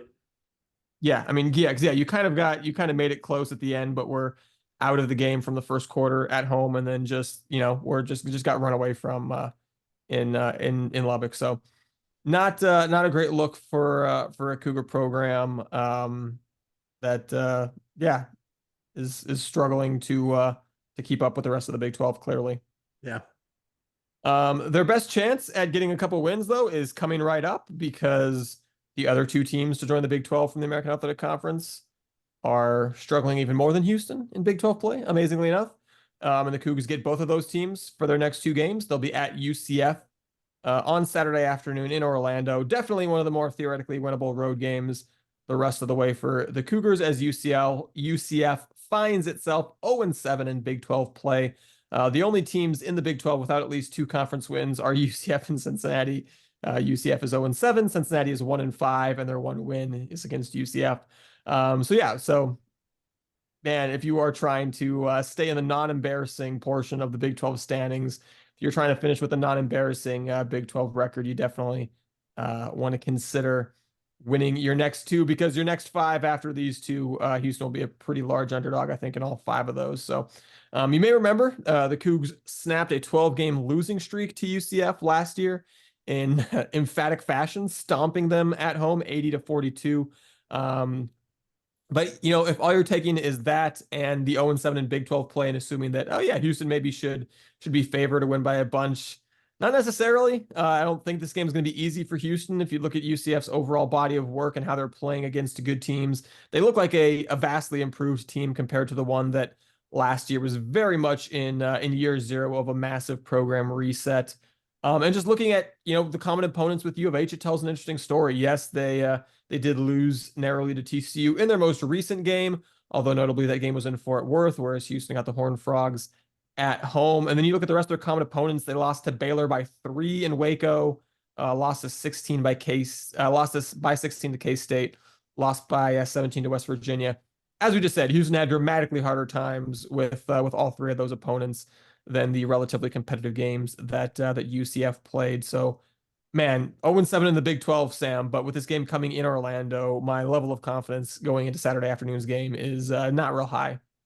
I mean, this team hasn't given you any reason to think that they can beat even a bad conference foe like UCF at their place. And bad might not even be the right descriptor because, like you said, this team just barely didn't beat a really good Baylor team not that long ago, and certainly have competed against some common opponents much more effectively than the Cougars recently. I mean, yeah, like I think if I had to handicap it, I'm not a women's basketball handicapper here, so excuse my amateurism, but I mean, what you think like UCF would be like a 3.5, 4 point favorite in this one, just given how the Cougars have played, just given this team hasn't been playing especially good basketball lately. The two games against BYU and TCU now are feeling more and more like the exception to the rule. Certainly the way the team plays away from home. I think you talk me into kind of like the game we're going to be talking about next. Okay, like I think the Cougars can take them at the Fertitta Center, but man, just hard to talk myself into this team getting any kind of road win. We'll be glad to be wrong. We'll be glad to be coming back here in a week or so and talking about the Cougars beating the Knights, but it's hard to see it, even against a team that went 4-11 in ASC play last year. We'll note very much a team dominated by one player offensively. Junior Indiana transfer Caitlin Peterson is averaging just over 21 points per game. Really good volume 3-point shooter. I think if the Cougars can do something to her like they did to TCU's Madison Connor, who was also a good volume scoring guard, then I mean, I think you'll have a fighting chance on the road, but also kind of concerns me that UCF has a good amount of size and has been a good rebounding team for much of the year. And oh yeah, this Cougar team has looked not good at all away from home. So yeah, kind of all my concerns right there and all the things the Cougars should be looking at in this one. I mean, before that, coaching change and program reset, this was, a really, really strong UCF program. If they do kind of build back to that, it has occurred to me that the all-time series between them might look very, very funny if we lose, on Saturday and lose the next handful of games over this team. You're gonna have a 12-game losing streak to UCF, then beating them by 38, and then another potentially, I mean, not gonna win, you hope not, but then Yeah, I hope potentially not. another string of losses after that. So again, I don't want to, forecast any losses into the future, but yeah, I don't know. Like I said, I think the last time we got real negative about this program, they turned around and won a couple games. So let's hope that we're jinxing them into a couple of wins coming up is what we're doing here. Yep. After playing at UCF, they'll be hosting Cincinnati on Tuesday evening. The Bearcats do have, as I mentioned, the 1-point home win over UCF for their lone Big 12 win. However, if you believe the net rankings, Cincinnati actually the Big 12's weakest team as they check in, at 109 as of today, 9 spots and 17 spots behind the Cougars and the Cougars, respectively. To me, unlike UCF, they don't really look like a notably better version of the team that Houston beat by 24 on the road last year in Cincinnati.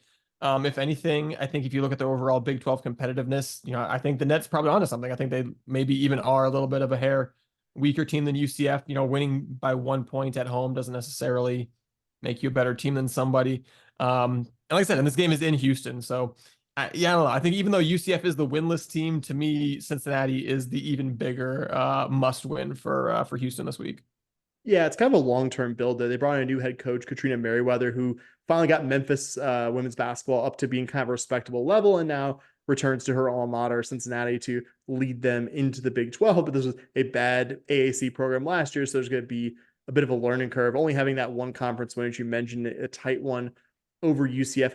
Feel like they kind of profile similar to U of H, though I would say they've played at least a little bit better on the road than the Cougars. Low bar to clear, but I do think Cincy has cleared it, and I think played a tougher non-conference schedule in the lead up to this one, but really balanced team, unlike the UCF team we just got done talking about. 5 players in their team averaging at least 7.5 points per game. Jillian Hayes, who's a veteran holdover from the last staff, local product, leads them with scoring at 12.5 per game. I mean, if this team is playing their ideal style of ball, it's going to be a tough, low-scoring contest, but I would still say it should be an opponent that U of H should expect to beat at home. Warts and all. Moving right along, Sam, this has been a media episode. We got, I think, 3 sports to talk to. I know I'm a little light on the notes for the football stuff, so you want to go ahead and power through our latest Cougar football player and staff developments? Yeah, I'll catch us up. I'm going to do the coaching staff stuff and then some of the player additions to the program. We'll try to keep it quick, but also informative. Cougars added the last official, since we last talked about football, which I think is 2 episodes ago at this point, the last official on-field assistant coach, a familiar name to us, actually, Zach Etheridge, who'd been the previous 3 seasons, the Auburn secondary coach, and before that was the U of H cornerbacks coach for the first 2 seasons of Dana Holgerson's time in Houston, 2019 and 2020. Etheridge is actually one of the two coaches that the new Auburn staff, now just finishing its first season under Hugh Freeze, actually retained. Etheridge was an Auburn alumnus, so was a team captain on that 2010 championship team with Cam Newton. Like getting Etheridge back. He's someone who I think should get a lot of credit for the development of previous DBs, Demarion Williams and Marcus Jones, even though I think those guys had their true breakout seasons right after he went to Auburn. But I think breakout seasons would have been happened if Zach Etheridge hadn't gotten an opportunity to coach. As alma mater, the Auburn pasty was pretty good during the 3 years he was on the Plains. It seemed the Auburn fans were sorry to see him go. So, yeah, don't feel too bad about that hire. And so, with that addition of Etheridge, U of H now has the full allotment of 10 on field assistant coaches. And I think U of H in the past week has made the hires that I think we've talked about other than Etheridge here official. Iman Nagavi and Brian Early were officially retained from the last staff. Nagavi will be the offensive line coach, Early the defensive line coach, like they were under Dana Holgerson. Kevin Barbay is the offensive coordinator, will also be coaching tight ends in addition to being the offensive play caller. Shile Wood is officially the defensive coordinator, will be coaching inside linebackers. Quick aside also, Wood mentioned U of H's 2024 defense will be largely have a 3-4 look, so a lot more linebacker heavy than the past few defenses we've seen. It makes sense. The staff has gone after linebackers pretty heavily in the portal. Sean Bell is officially named the quarterbacks coach, also has a passing game coordinator title. If you'll recall, longtime Baylor assistant under Matt Rule, Dave Aranda. Derek Sherman and Joshua Christian Young also joined Shile Wood and coming over from Willie Fritz's most recent Tulane staff. Sherman will coach the Cougar receivers, also has the assistant head coach title, and Christian Young will be coaching defensive backs with Zach Etheridge. And in the guys who are young enough to have been still playing when this podcast started, division, Jordy Joseph will be coaching the Cougar running backs, and James Ross III will be coaching outside linebackers. Joseph was a Tulane backup as recently as 2015, was a longtime staffer under Fritz before moving with former Tulane OC Will Hall to Southern Miss, where he's been the last 3 years in an on-field coaching role. Ross was an analyst last year on the Tulane staff, was Cincy's outside linebackers coach in 2022. Dustin, any quick thoughts about the on-field assistants that were officially announced? Yeah, I mean, I like getting Etheridge back. Like you mentioned, he was someone who seemed like an exciting young coach. So I like getting him back to round out the coaching staff. But yeah, I mean, like I said, most of the guys that we knew up until this point, that was kind of your 10th official on-field guy. So yeah, I think overall happy with the assistant hall of this that Coach Willie Fritz was able to bring in, and I think getting me more and more excited, especially with some of the transfers coming in and the overall ability, like we said, to knock on wood continually. Seem to be able to keep guys, not too many guys to the portal. So I think bodes well for the future of this program. No doubt. Want to also should have mentioned him with the other group. I think maybe the most critical hire Fritz could have made from his Tulane staff is bringing along Kurt Hester, who was his strength and conditioning coach at Tulane, somebody very much credited among the Tulane fan base, their jump from being a kind of solid, pesky middle of the AAC program to a double-digit winning conference title in your New Year's Six contender team the past couple seasons. And I can say as someone who's watched more Tulane than probably the average college football fan these past 2 seasons, it was a really good finishing team. And I guess any Cougar fan who had the fortune or misfortune of watching the 2022 game at TDCU Stadium can attest to Tulane finishing games strong, winning a lot of close ones late. And I mean, you just look at the most successful periods of UH football in the past decade or two. Those teams had a notable strength and conditioning coach. That guy was Larry Jackson during the late Bryles in someone years, Yancey McKnight during the Herman years, and even across UH sports. I mean, longtime UH men's basketball strength coach Alan Bishop has become, I think, has been a huge part of that program, taking a step up from fine program to serious national contender here in the last 7 years. Hester was also the strength coach at Louisiana Tech during, I think, their most consistently successful run, certainly this century, maybe in modern history under Skip Holtz. And when the Willie Fritz hire was announced, with all respect to the many other talented people who come along with him, if you'd given me my top 2 choices of guys come over from Tulane, it would have been Hester and Shile Wood as kind of 1A, 1B. So a big hire that I'm very excited about, if you could not tell from the way I described it. If you don't have anything to add to that, Dustin, I will briefly go through the comings and goings on the staff. I want to start with the one outgoing, a pretty notable and interior defensive lineman, Jamari Caldwell, who entered the portal shortly after the new staff started being announced. I think probably it was during that period that early we weren't sure he wasn't going to be on the new staff, officially committed to the Oregon Ducks the Friday before last. Caldwell kept his recruitment pretty quiet, and I think of all the outgoing players, he was the one I had my eye on the most, in no small part because I mean, he was the highest rated U of H guy in the portal, was a bona fide all Big 12 player last season. And I don't think you need to fully take off the Cougar red glasses to understand the move. Caldwell's getting a chance here to play his final college season for an Oregon program that definitely clears the bar of being in that, new 12 team expanded playoff next year. And I mean, on a more individual level, this is also a situation where, I mean, this guy could be playing a lot of snaps for a really good Oregon defense. I mean, he was a really good player here. It's easy to forget with the defense being not the best on the whole last year that he was a really good player. To combine the size of your classic, like massive space eating interior guy in a 3-man front with like occasional ability like Ed Oliver to crash the pocket, like really impressive stuff. I mean, this is a guy along with Nelson Caesar who made a good Longhorn offensive line miserable when they faced him back in October. So I think understand why he's going, wishing the best of luck. Really wish he was on our defensive line going forward. And just really quick, some guys who will be going into the Cougar program. Tegan Wilk, a multi-year starting defensive back at ECU guy. I'm pretty excited about. Actually forced a fumble during the 2021 game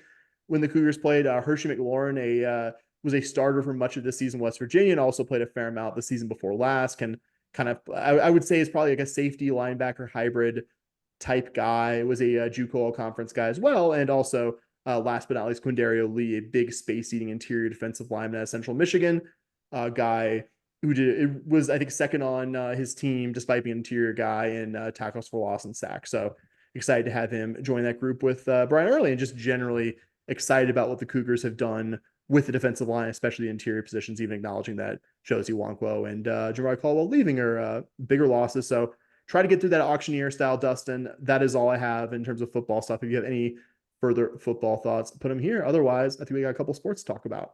No, let's jump into a couple of Cougar season previews. And we're going to start with the Cougar swimming and diving program. The Cougars, competed during the fall. They actually had a couple weekends ago their first spring event as well, but kind of getting into the meat of their spring schedule. So we're going to kind of circle back to where they're at and what we're looking at here. The Cougars, you may remember, won their 7th consecutive American Athletic Conference title last year, including each of the past 2 seasons under current head coach Tanika Jamison. And I've got some bad news. I'm going to go ahead and go ahead and get it out of the way right away up front. Houston's not going to win a conference title this year. I'm just going to go ahead and save I know I'm being a little dramatic, but unfortunately the program in Austin, just an absolute powerhouse. They were runners up at last year's NCAA championships. They won every event but one at last year's Big 12 championships. They're just plainly in a different ballpark than the rest of the conference.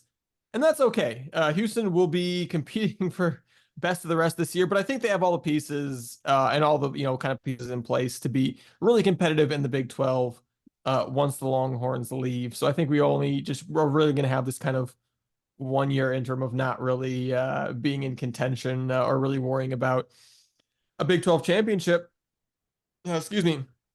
Looking around the rest of the conference, actually the only other Big 12 program or schools that had swimming and diving: Iowa State, TCU, West Virginia, and Kansas. So this year the conference expands from 5 to 8 with Houston, Cincinnati, and BYU sponsoring swimming and diving as well. And just real quick before I kind of talk about this team, just a little bit, if you hear us talk about track more often, you're maybe a little bit more used than that. Swimming and diving, obviously kind of similar in a lot of ways, but some differences. One thing is you have A cuts and B cuts for, each year at the beginning of the year, they kind of put out the times where you go, in this event, if you make an A cut, basically that means you automatically qualify for NCAA championships. And then, if you have an A cut, then you can also compete in up to 2 events, I believe it is, that you have a B cut in, which is kind of the next lowest time. And then, however many spots that they have at NCAA championships after they take all the A cuts, they kind of fill those up with the highest remaining B cuts. And then that's for all the swimming events. And then for the diving events, it's more kind of similar to track where you have like, a bunch of people qualify for diving zones. And then you have, which is kind of, similar to like outdoor track and field when you do prelims with, the top divers from diving zones and each of the 3 diving events advancing to NCAA championships. And unfortunately, Houston last year, really the only bummer was that they didn't get anybody to NCAA championships last year. The year before they had gotten a diver. The year before that they got a diver and a couple swimmers. So I think in terms of setting goals for this team to shoot for the rest of the year, Like I said, I think it's trying to be the kind of the best of the rest in the Big 12, and then ideally, I'd like to hope that Houston can get a couple of athletes qualified for nationals this year. And looking at this year's Houston team, I think the exciting thing is that Houston returns the majority of its major contributors from last year, including some really exciting youngsters. Houston does lose Emma Wright, who was their top short distance freestyler last year. Julia Kulich was their top 100 and 200 yard backstroker, and diver Julie Blodgett was one of 5 Cougs who did qualify for diving zones last year. But Houston had 7 swimmers last year who made an NCAA B cut in at least one event. 4 of them were freshmen, and all seven of them are back this year. Cougars, like I said, had 5 divers qualify for zones. Blodgett graduates. All of the other 4 do return, including the 2 divers who just narrowly missed qualifying for nationals in multiple events last year. So I think every reason to believe this is going to be an even stronger team for Houston this year than they had a year ago, even if, like you said, due to their conference competition, it might not necessarily look like it. But in terms of names to know heading into the season, long distance freestyler Eden Humphrey had a just fantastic freshman season last year, had an NCAA B cut in the 500 and the 1650 freestyle, also narrowly missed a B cut in the 1,000-yard free as well. Also in terms of freestylers, look out for Mary Catherine Jurica, who has already shown, at least Big 12 competitive quality in the 50, 100, 200, and 500 freestyle. You look at the breaststroke group. I mean, breaststroke looks like Houston's best event. You've got sophomore V-Rag Peter, who had NCAA B cuts last year in the 100 and 200 yard breaststroke as just a freshman last year. You've got junior Henrietta Fangley, who also as a sophomore also had B cuts in those same events as well. And then grad student Audrey McKinnon returns also in the breaststroke, had a B cut in the 200, narrowly missed a B cut in the 100. So 3 athletes that I think can be in contention for NCAAs as well as doing well at Big 12. And then I think in the butterfly, that's another event that Houston's going to do real well. As well, you have sophomore Alondra Ortiz, who, as a freshman last year, stop me if this sounds familiar, had an NCAA B cut in the 200 butterfly. Also got a B cut in the 400 individual medley as a freshman as well. But man, you look at that 200 butterfly, Houston actually returns 4 athletes who had better 200 fly times last year than any Big 12 athlete outside of the program at Austin. And that is Ortiz, senior Abby Jackson, who also had a B cut in the event, sophomore Noor El Gendi, and then junior Adelaide Muter, who already has a B cut in that event from back in November. So I think the butterfly and the breaststroke, 2 events Houston's going to do really well in Big 12 play, has the chance to get some athletes to nationals. Like I said, mentioned Ortiz, B cut in the 400 IM. Landry Hatter also had a B cut in that event as a freshman last year. You got senior Sophie Anderson, also another strong competitor in the individual medley, narrowly missed a B cut in that event at nationals last year. And then in terms of divers, 5th-year senior Chase Ferris has qualified for NCAA zones all 4 years in the program. She qualified, as I mentioned, for NCAA championships as a sophomore and junior before narrowly missing the cut in both the 3-meter event and the platform event last year. And then you've got senior Hedda Grells, who was, like Ferris, a double almost qualifier. She qualified for zones, made finals at zones, and then narrowly missed the cut in both the 1 and the 3-meter events. And in addition to returning all those athletes, Houston brings in a couple of really exciting newcomers. Danielle Titus was a fantastic backstroker for Tulane last year. Won the, I believe it was 100 backstroke at AAC championships. Had an NCAA B cut in the 100 back last year, missed a B cut in the 200 back by 0.03 of a second.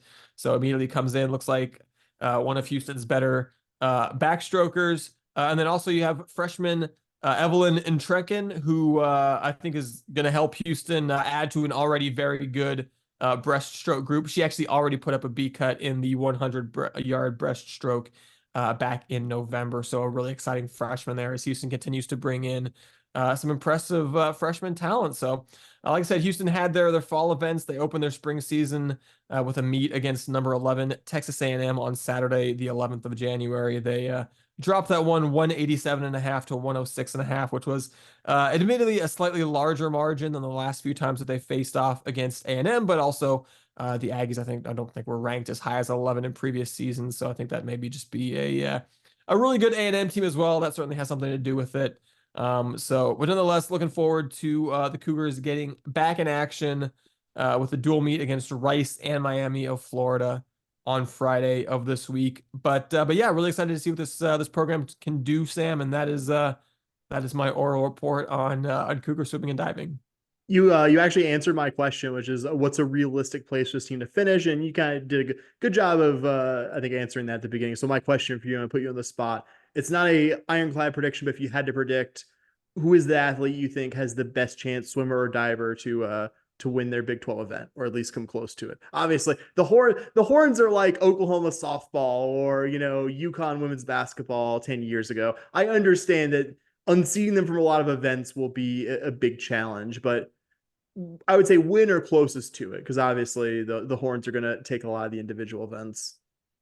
Um, if I had to say maybe a an event where Houston can maybe finish on the podium, I think probably it's going to be either the 100 or the 200 breaststroke. Henrietta Fangley actually had the time that she had in the 100 breast last year would have been better than every Big 12 athlete but two Longhorns. So theoretically, if she was in the Big 12 last year, could have already been on the podium in the 100 breast. And then as a sophomore, as an underclassman still. So as she is in her junior season, I think Henrietta Fangley in the 100 breaststroke. I think that is my gut reaction. Maybe highest finisher for Houston at Big 12 championships. Like it. You ready to talk some racket sports, Dustin? Or one Let's racket sport in particular?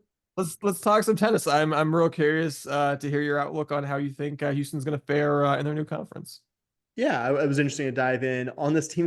Will be a bit of a challenge in this first year, which you probably I think could have imagined, but also not devoid of reasons for optimism. Certainly, as I looked at the individuals on this team and what fifth year head coach Helena Bezovic has returning. She came to the Cougs after a fairly successful 4-year stint at McNeese State in the same position. We'll also note that her assistant Georgia Pazan is a U of H tennis alum and former multi-time All Conference USA selection for the Cougars. Kind of the recent history for this team is they were solidly in the middle of the AAC, never the worst team or that close to it, but also generally struggled head to head against the upper echelon AAC programs, your USFs, your UCFs, Tulsa, sometimes Tulane, but not consistently Tulane. And whenever in out of conference, you would face the bigger and better teams in U of H's footprint. Usually those were 7-0, 6-1 kinds of losses. But it's an experienced team that Bezovic has returning here, none more so than senior Laura Salzane, who was an AAC all-conference selection last season. Was consistently the team's best singles player. During that season at the Big 12 individual championships back in November, Salzane picked up a singles win against a Baylor opponent. She was also a part of 2 doubles wins with her teammate Maria Jemishkevich before losing against the eventual doubles champions from Texas Tech. I mean, something that really stood out to me about her 2023 season was she was always the most competitive individual whenever the Cougs played higher level opponents. She won her singles match against an always good Rice program, was part of a winning doubles pairings against USF and Rice, who are two of the better teams you saw the entirety of last season. So she's an exciting individual to talk about. But I mean, you could also make a good argument for sophomore Sophia Skoten as your top returner, certainly one of your top returners. She had a really nice freshman season for the Cougs. Not a coincidence that when those two were paired up in doubles in the latter stages of last season, they were quite successful. That was your pairing that got that doubles win against USF and Rice, which I mentioned a moment ago, with Salzane arguably against one of last year's toughest opponents, number 36 FIU. And those two's first match together, they were actually locked into a 5-5 tie before the match went unfinished because U of H had lost their other 2 doubles matches and lost the doubles team points, so no need to finish that one. She had an impressive freshman season. Skoten did as a singles player as well. Last year's season opener, she won her first spring season set off a national top 100 doubles player from Texas A&M, Gianna Pele, before eventually losing in 3 sets. She also won 2 singles matches at November's Big 12 individual championships before bowing out to Emma Staker from OU. I was really encouraged by her freshman season. If she even improves slightly, I think she's a good breakout candidate for 2024. And I wanted to group a couple of veterans together as well. Senior Blanca Cortillo Pereno and junior Maria Jemishkevich, who I mentioned in passing a moment ago.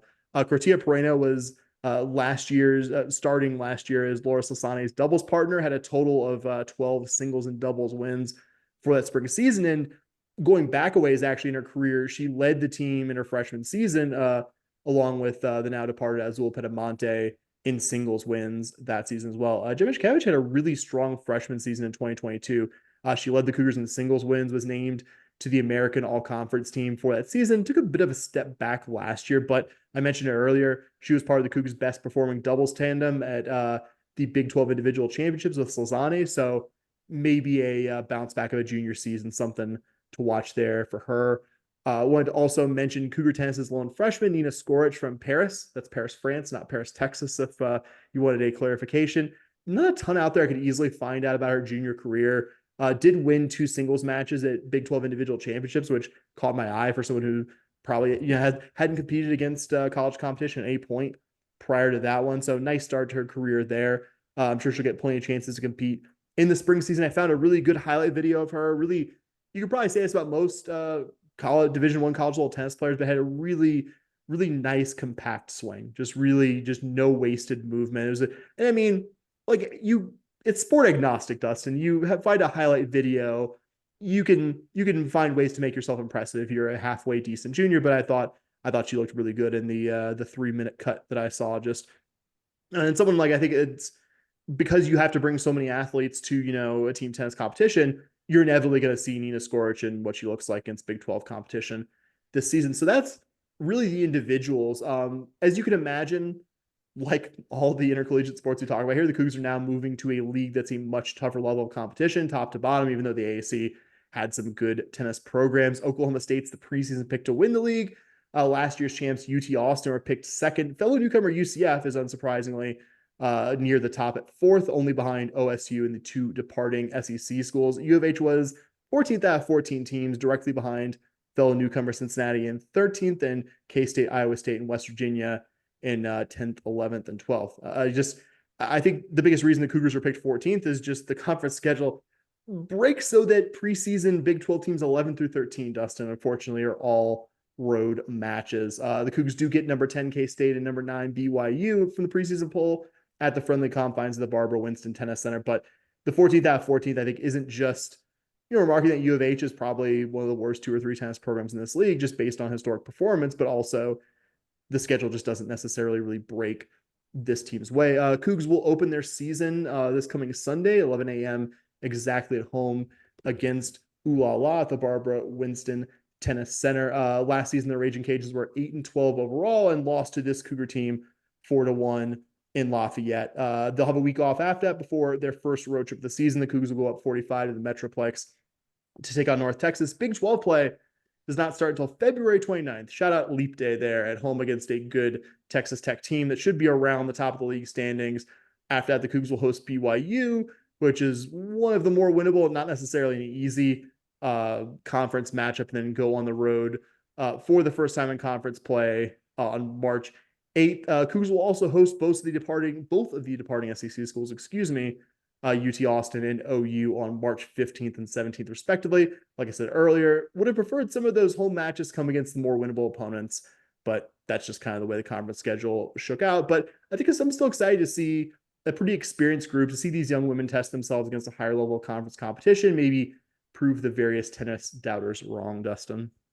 Yeah, I'm real curious to see what this program does this year and going forward, certainly because you're gonna have to start recruiting or doing something at a different level than you've been doing it to be competitive.